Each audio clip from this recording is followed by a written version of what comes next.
Hi friends, எல்லோரும் எப்படி இருக்கீங்க? Welcome back to my channel சாயாத்திஸ் vlog. என்னுடைய சேனல் ஃபஸ்ட் டைம் பார்க்குற மாதிரி இருந்தால் கண்டிப்பாக சப்ஸ்கிரைப் பண்ணுங்கள். மறந்துடாமல் பெல் ஐக்கானை ப்ரெஸ் பண்ணுங்கள். அப்போ தான் நான் போடுற வீடியோ உங்களுக்கு நோட்டிஃபிகேஷனாக வரும்.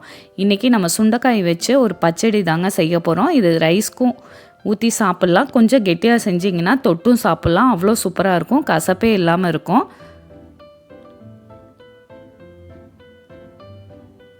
சுண்டைக்காய் வச்சு புளிக்குழம்பு செய்யலாம், சாம்பாரில் சில பேர் போடுவாங்க. இந்த மாதிரி பச்சடியும் செய்யலாம்.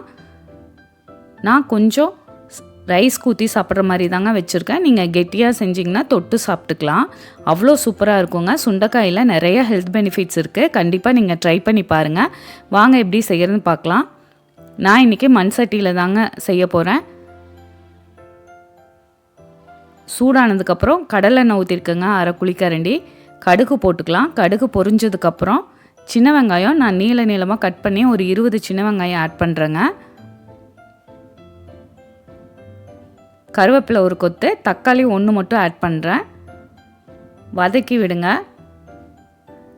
தக்காளி நல்லா வதங்கினதுக்கப்புறம் இதில் சுண்டைக்காய் ஆட் பண்ணிக்கலாம். சுண்டைக்காய் நீங்கள் கொட்டையை எடுக்க தேவையில்லை, பாதி பாதியாக கட் பண்ணிங்கன்னா போதும், கசக்காது. ஏன்னா எண்ணெயிலேயே நல்லா வதக்கி விட்டுட்டா சுத்தமாக சுண்டைக்காய் கசப்பே வராதுங்க.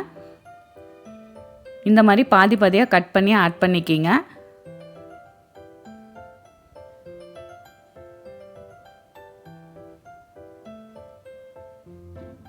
இப்போ இதுக்கு தேவையான அளவு உப்பு ஆட் பண்ணிக்கலாம். மஞ்சத்தூள், சாம்பார் தூள் காரத்துக்கு தகுந்த மாதிரி நீங்கள் ஆட் பண்ணிக்கிங்க. இதை செய்யறது ரொம்ப ஈஸிங்க. டேஸ்ட்டு சூப்பராக இருக்கும். கண்டிப்பாக ட்ரை பண்ணி பாருங்கள். நல்லா எண்ணெய் பிரிஞ்சு வர அளவுக்கு நல்லா வதக்கி விட்டுக்குங்க, லோ ஃப்ளேமில் வச்சு.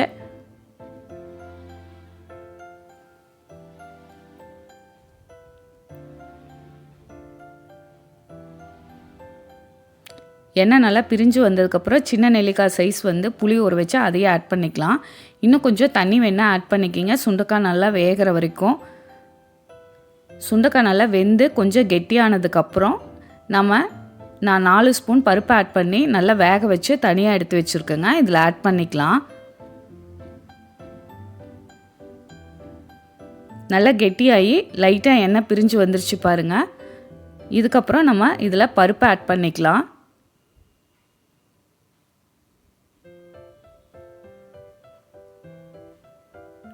இன்னும் கொஞ்சம் தண்ணி கூட ஆட் பண்ணிக்கிங்க. ஆட் பண்ணி நல்லா கொதிக்க விடுங்க ஒரு 5 நிமிஷம். இப்போ கொஞ்சம் தண்ணியாக இருக்குது, கொஞ்சம் கெட்டியாகட்டும். அது வரைக்கும் நல்லா கொதிக்க விட்டுருங்க. பெருங்காயத்தூள் கொஞ்சம் ஆட் பண்ணிக்கிங்க. நான் ஆட் பண்ணுறப்ப காமிக்க மறந்துட்டேன். நல்லா ஒரு 5 நிமிஷம் நல்லா கொதிக்க விட்டுருங்க. எண்ணெய் நல்லா பிரிஞ்சு வந்துடும். கொஞ்சம் குழம்பு கெட்டியானதுக்கப்புறம் ஃபைனலாக கொத்தமல்லி இலை இதில் ஆட் பண்ணிக்கலாம். நீங்கள் கெட்டியாக வேணாலும் தொட்டு சாப்பிட்ற மாதிரி கொஞ்சம் கெட்டியாக கூட செஞ்சுக்கலாம். நான் இந்த கன்சிஸ்டன்சியில் தாங்க சர்வ் பண்ண போகிறேன். ஃபைனலாக கொத்தமல்லி இலை ஆட் பண்ணிவிட்டு சர்வ் பண்ணிக்கிங்க. இது ரைஸ்க்கும் நல்லாயிருக்கும். நீங்கள் தொட்டு சாப்பிட்றதுக்கு இட்லி தோசைக்கு சூப்பராக இருக்கும். கண்டிப்பாக ட்ரை பண்ணி பார்த்துட்டு கமெண்ட் பண்ணுங்கள். உங்கள் ஃப்ரெண்ட்ஸ்க்கும் ஷேர் பண்ணுங்கள். என்னுடைய சேனல் சாயாத்திஸ் vlog லைக் பண்ணுங்கள், ஷேர் பண்ணுங்கள், சப்ஸ்கிரைப் பண்ணுங்கள். மறந்துடாமல் பெல் ஐக்கானை ப்ரெஸ் பண்ணுங்கள். அப்போ தான் நான் போட வீடியோ உங்களுக்கு நோட்டிஃபிகேஷன் வரும். ஹெல்த்தியாக சமைப்போம், ரசிச்சு ருசிச்சு சாப்பிடுவோம்.